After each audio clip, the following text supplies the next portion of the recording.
আসসালামু আলাইকুম। আমার ঘরে আমার স্কুলের আজকের ক্লাসে সবাইকে স্বাগতম। আজকে আমরা ফিন্যান্স এবং ব্যাংকিং বিষয়ের ষষ্ঠ অধ্যায় নিয়ে আলোচনা করব। আমরা বিগত ক্লাসগুলোতে এই ষষ্ঠ অধ্যায় পুরোটাই আলোচনা করেছিলাম বা সম্পূর্ণ আলোচনা করেছিলাম। আমরা ষষ্ঠ অধ্যায়ের প্রথমে আলোচনা করেছিলাম মূলধন ব্যয় কি, মূলধন ব্যয় নির্ণয়ের তাৎপর্য এবং কোন কোন উৎস থেকে আমরা মূলধন সংগ্রহ করতে পারি আর সেই উৎসগুলোর খরচ কিভাবে নির্ণয় করতে হবে।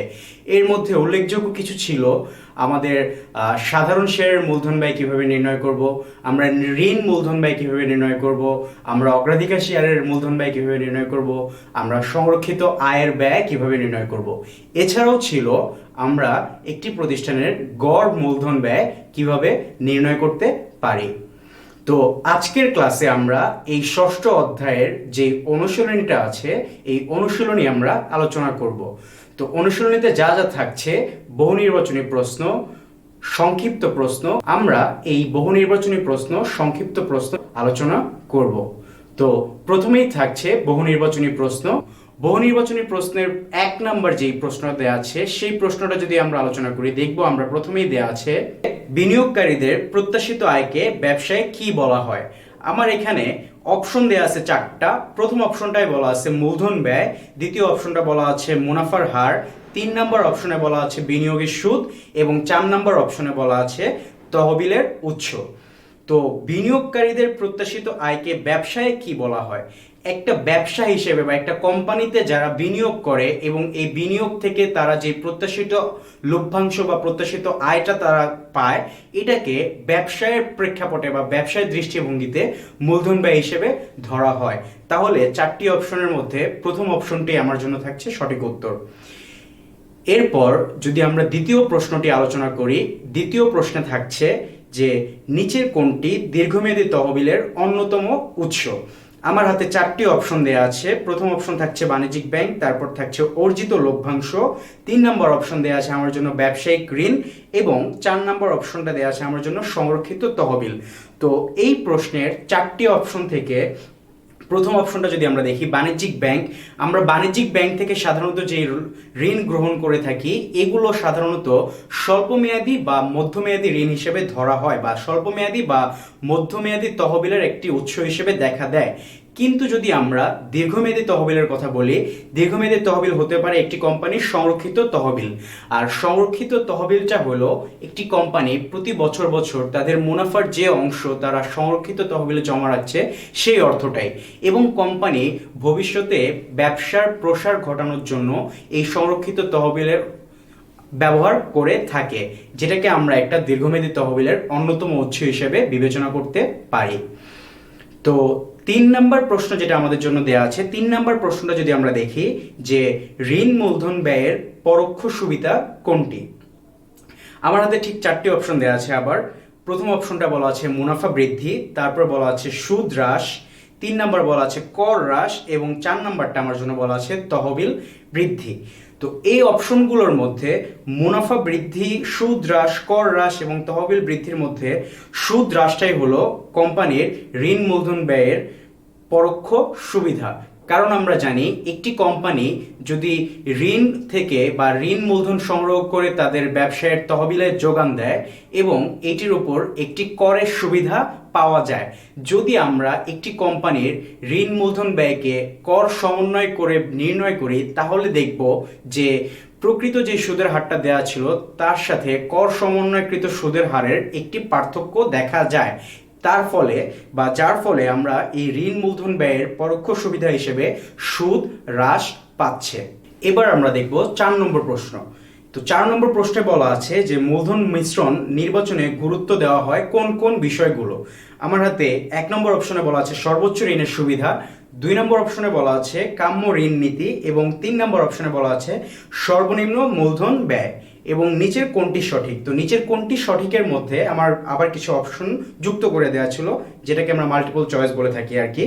তো এই ক্ষেত্রে একটি কোম্পানির মূলধন মিশ্রণ বা একটি কোম্পানির মূলধন নির্ণয় করতে গেলে বা একটি কোম্পানির মূলধন তহবিল গঠন করতে গেলে কোন কোন উৎসগুলো বিবেচনা করে তার মধ্যে আমরা দেখতে পারি যে কাম্য ঋণ নীতি, দ্যাট মিনস একটি কোম্পানির ঋণ নীতি বা একটি কোম্পানির ঋণ কত সর্বোচ্চ হবে এবং সুদের হার কত সর্বনিম্ন হবে, এইটা নির্ণয় করা হয় কাম্য ঋণ নীতিতে।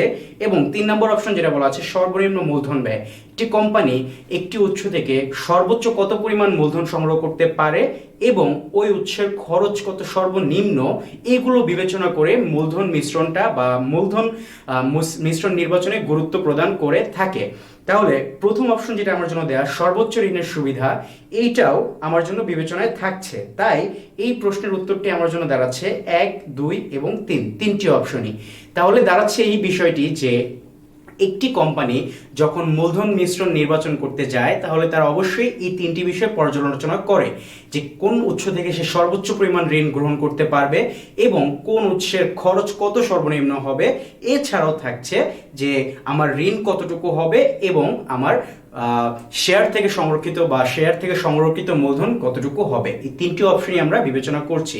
তাই 4 নম্বর প্রশ্নের সঠিক উত্তরটি হলো ঘ, যেটাকে আমরা 1, 2 এবং 3 বলতে পারি। 5 নম্বর প্রশ্নের যদি আলোচনা করি, দেখব প্রশ্নে বলা আছে নান্নু মিয়া 12% সুদে 2 লক্ষ টাকা ঋণ নিয়ে ফার্মেসি ব্যবসা শুরু করে। করের হার 12% হলে তার কর সমন্বয়কৃত ঋণ মূলধন খরচ কত?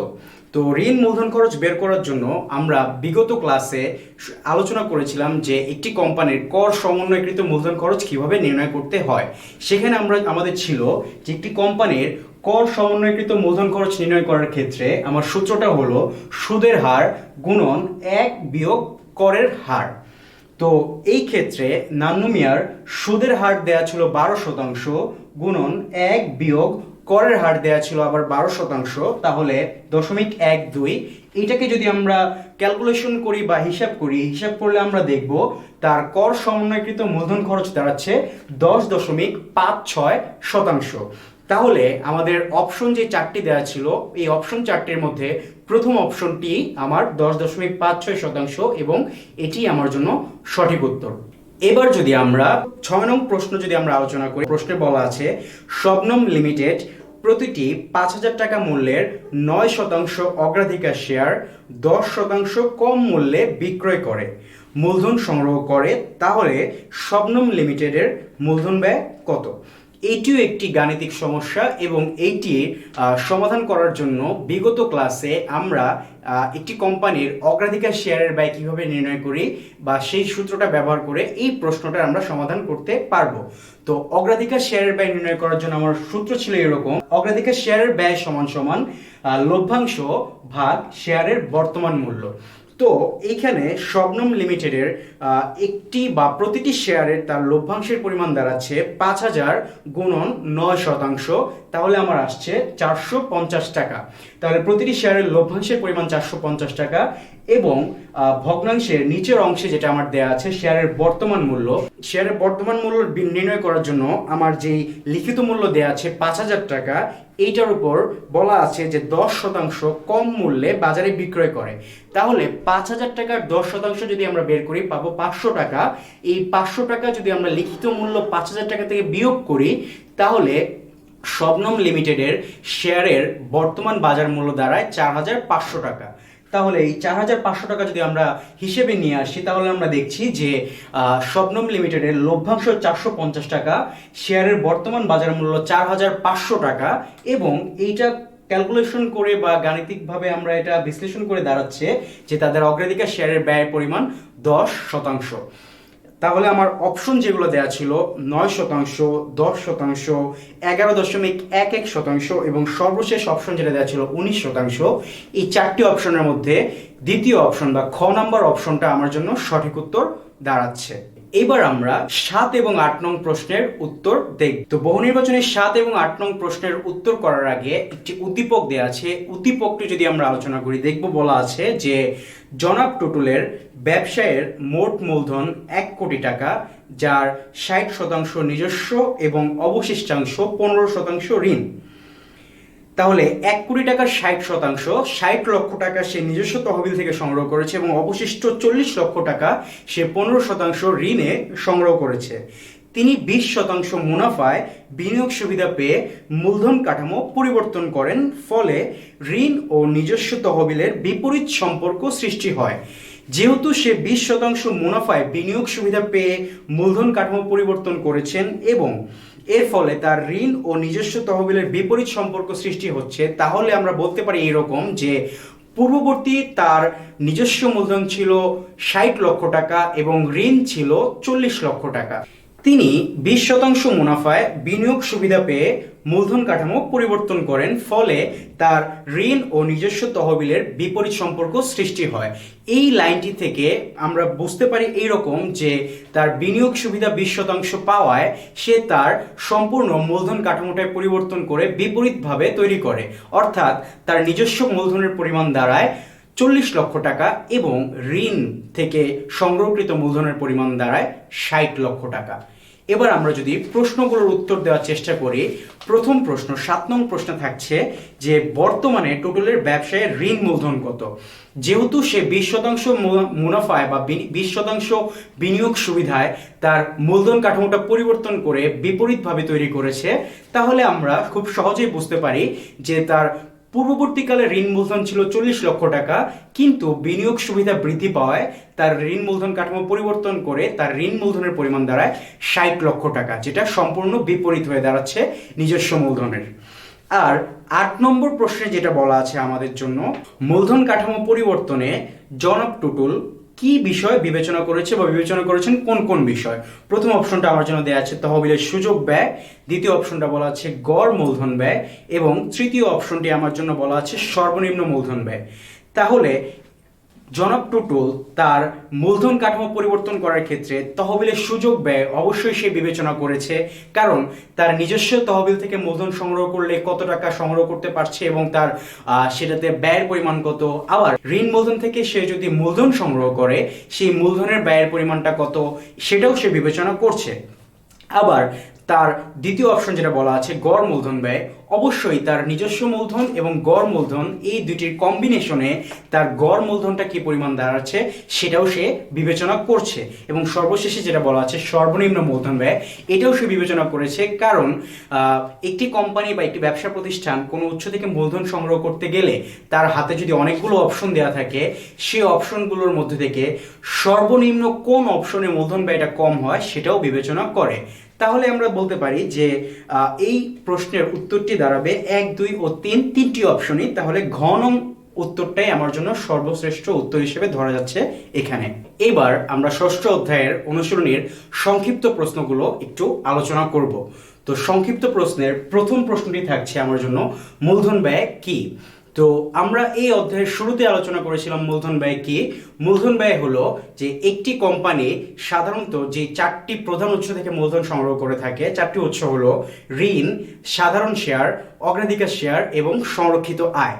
তো একটি কোম্পানি এই 4টি উৎস থেকে মূলধন সংগ্রহ করার ক্ষেত্রে এর বিপরীতে যে সুদ বা লভ্যাংশ প্রদান করতে হয়, এটি হলো কোম্পানির জন্য মূলধন ব্যয়। যেমন একটি কোম্পানি যখন ঋণ মূলধন সংগ্রহ করে, এই ঋণের বিপরীতে যখন সুদ প্রদান করতে হয়, এই সুদই হলো কোম্পানির জন্য মূলধন ব্যয়। আবার একটি কোম্পানি যখন কোনো সাধারণ শেয়ার বা অগ্রাধিকার শেয়ার উৎস থেকে মূলধন সংগ্রহ করে, একটি নির্দিষ্ট সময় শেষে এই অগ্রাধিকার শেয়ার হোল্ডার এবং সাধারণ শেয়ার হোল্ডারদেরকে কোম্পানির লভ্যাংশ প্রদান করতে হয়। তাহলে কোম্পানির ক্ষেত্রে এই যে সাধারণ শেয়ার হোল্ডার এবং অগ্রাধিকার শেয়ার হোল্ডারদেরকে যেই লভ্যাংশটা প্রদান করছে, এটাই কোম্পানির জন্য মূলধন ব্যয়। আবার একটি কোম্পানি সংরক্ষিত আয়ের ক্ষেত্রেও বা সংরক্ষিত আয়ের উৎস থেকেও যদি কোনো মূলধন সংগ্রহ করে থাকে, সেখানেও একটি সুযোগ ব্যয় রয়েছে। তো এইগুলোই থাকছে একটি কোম্পানির মূলধন ব্যয় কি বা মূলধন ব্যয়ের মূল আলোচনায়। দ্বিতীয় প্রশ্নটি দেখি যে কাম্য ঋণ নীতি বলতে কি বোঝায়। তো কাম্য ঋণ নীতি বলতে বোঝায় যে একটি কোম্পানি যখন ঋণ উৎস থেকে বা ঋণ মূলধন সংগ্রহ করে, ঋণ মূলধন সংগ্রহ করার ক্ষেত্রে তারা দুইটি বিষয় অবশ্যই বিবেচনা করে। প্রথম বিষয়টি হলো সেই উৎসের মূলধন ব্যয় কত, এবং দ্বিতীয় বিবেচ্য বিষয়টি হলো যে ওই উৎসের সর্বোচ্চ পরিমাণ বা কোন উৎস থেকে তারা সর্বোচ্চ পরিমাণ ঋণ মূলধন সর্বনিম্ন সুদের হারে সংগ্রহ করতে পারছে। তাহলে একটি কোম্পানির তারা কাম্য ঋণ নীতি বলতে বোঝায় যে যেই উৎস বা যেই ঋণ মূলধনের উৎসে আমার খরচ সর্বনিম্ন হবে, কিন্তু আমার ঋণের পরিমাণটা সর্বোচ্চ হবে। এটাই হলো একটি কোম্পানির জন্য কাম্য ঋণ মূলধন নীতি। এবার যদি আমরা 3 নং প্রশ্নটি যদি আলোচনা করি, দেখব বলা আছে যে মূলধন মিশ্রণ বলতে কি বোঝায়। মূলধন মিশ্রণ বিষয়টিও আমরা অলরেডি আলোচনা করে আসছি। মূলধন মিশ্রণ বিষয়টি হলো এরকম যে একটি কোম্পানি বিভিন্ন উৎস থেকে মূলধন সংগ্রহ করতে পারে। তার মধ্যে থাকছে মালিকের নিজস্ব তহবিল অথবা ঋণ মূলধন অথবা অগ্রাধিকার শেয়ার অথবা সংরক্ষিত তহবিল, বিভিন্ন উৎস থেকে মূলধন সংগ্রহ করতে পারে। তো একটি কোম্পানি কত টাকা নিজস্ব মূলধন থেকে সংগ্রহ করবে এবং কত টাকা ঋণ হিসাবে সংগ্রহ করবে, এই দুইটির কম্বিনেশন বা এই দুইটির যুক্ত বা এই দুইটির মিশ্রণকেই বলা হচ্ছে মূলধন মিশ্রণ বা মূলধন কাঠামো মিশ্রণ। তাহলে দাঁড়াচ্ছে একটি কোম্পানি তার মোট মূলধনের কত অংশ মূলধন নিজস্ব তহবিল থেকে সংগ্রহ করবে এবং কত অংশ মূলধন তারা ঋণ উৎস থেকে সংগ্রহ করবে, এই দুইটির কম্বিনেশনকে আমরা বলছি মূলধন মিশ্রণ। এবার যদি আমরা 4 নং প্রশ্নটি দেখি, 4 নং প্রশ্নে বলা আছে কর সমন্বয়কৃত ঋণ মূলধনের সূত্র কি বা সূত্রটি লিখো। আমরা বহু নির্বাচনী প্রশ্ন আলোচনা করলাম, তখন একবার দেখিয়েছি যে কর সমন্বয়কৃত ঋণ মূলধনের সূত্রটি কি। তাহলে আমরা যদি আরেকবার দেখি যে কর সমন্বয়কৃত ঋণ মূলধনের সূত্রটি হলো যে সুদের হার গুণন 1 বিয়োগ কর হার।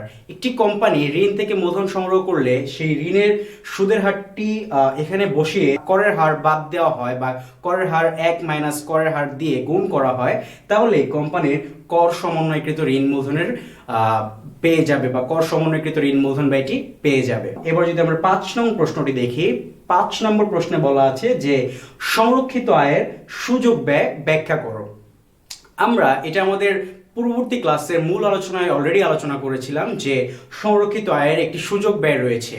সংরক্ষিত আয় যদিও কোম্পানির নিজস্ব তহবিল এবং এই উৎস থেকে মূলধন সংগ্রহ করলে প্রত্যক্ষভাবে কোনো ব্যয় হয় না, কিন্তু একটি পরোক্ষ ব্যয় রয়েছে। পরোক্ষ ব্যয়ের বিষয়টি কীরকম দেখি আমরা। আগেই বলেছিলাম যে একটি কোম্পানি তার মোট মুনাফার কিছু অংশ শেয়ার হোল্ডারদেরকে লভ্যাংশ হিসেবে প্রদান করে এবং তারা কিছু অংশ সংরক্ষিত তহবিলে জমা রাখে, এবং সংরক্ষিত তহবিলে যেই অ্যামাউন্ট বা যে অর্থটুকু জমা রাখে এই অর্থের মালিকানা কিন্তু শেয়ার হোল্ডাররাই। তাহলে কোম্পানি শেয়ার হোল্ডারদেরকে লভ্যাংশ না দিয়ে যখন তারা সংরক্ষিত তহবিলে টাকাটা জমা রাখছে, তাহলে শেয়ার হোল্ডাররা এখানে লভ্যাংশ থেকে বঞ্চিত হচ্ছে। এবং এই অর্থটা কোম্পানি যদি সংরক্ষিত তহবিলে জমা না রেখে যদি শেয়ার হোল্ডারদেরকে দিয়ে দিত, তাহলে শেয়ার হোল্ডাররা এই অর্থটা অন্য কোনো উৎসে বিনিয়োগ করতে পারত বা অন্য কোনো ক্ষেত্রে বা অন্য কোনো প্রকল্পে বিনিয়োগ করতে পারত, এবং সেই প্রকল্প থেকে একটি মুনাফা তারা পেত বা একটি ফিডব্যাক বা একটা রিটার্ন পেত, একটা আয় হতো তাদের। এখন যেহেতু তারা সেই আয়টা থেকে বঞ্চিত হচ্ছে, তাদের ওই আয়টাই হলো সংরক্ষিত আয়ের জন্য সুযোগ ব্যয়। কারণ কোম্পানি এখানে তাদের শেয়ার হোল্ডারদেরকে লভ্যাংশ প্রদান না করে তারা সেটা সংরক্ষিত আয়ে জমা রাখছে। যদি সংরক্ষিত আয়ের টাকাটা তারা শেয়ার হোল্ডারদেরকে দিয়ে দিত, তাহলে সেই শেয়ার হোল্ডাররা যে কোনো প্রকল্পে বিনিয়োগ করে সেখান থেকে লভ্যাংশ বা যে কোনো ধরনের মুনাফার পেত। যেহেতু তারা মুনাফা থেকে বঞ্চিত হচ্ছে, তাহলে ওই মুনাফার পরিমাণটাই হলো সংরক্ষিত আয়ের জন্য সুযোগ ব্যয়। তাহলে আমরা আশা করি সংক্ষিপ্ত প্রশ্ন যে 5টি দেয়া আছে, মূলধন ব্যয় কি, কাম্য ঋণ নীতি বলতে কি বোঝায়, মূলধন মিশ্রণ বলতে কি বোঝায়, কর সমন্বয়কৃত ঋণ মূলধনের সূত্র এবং সংরক্ষিত আয় সুযোগ ব্যয়, এগুলো আমরা বুঝতে পেরেছি। তো আজকের ক্লাস এ পর্যন্তই থাকবে। তোমাদের জন্য বাড়ির কাজ থাকবে কিছু সংক্ষিপ্ত প্রশ্ন। তো প্রথম প্রশ্নটাই থাকবে, কোম্পানির প্রধান মূলধন সংগ্রহের উৎসগুলো কি কি। দ্বিতীয় প্রশ্নটি থাকবে, কোম্পানি স্বল্পমেয়াদী মূলধনগুলো সাধারণত কোন উৎস থেকে সংগ্রহ করে থাকে। এবং 3 নম্বর প্রশ্ন এবং শেষ প্রশ্নটি থাকবে যে একটি কোম্পানি কিভাবে করের সুবিধা গ্রহণ করতে পারে। আজকের ক্লাস এ পর্যন্তই থাকছে। স্কুল খুললে তোমরা বাড়ির কাজটি শ্রেণী শিক্ষকের কাছে প্রদান করবে। তো সবাই সুস্থ থাকো, ভালো থাকো, সরকারি নির্দেশনা মেনে ঘরে অবস্থান করো এবং স্বাস্থ্যবিধি মেনে চলো। সবাইকে ধন্যবাদ।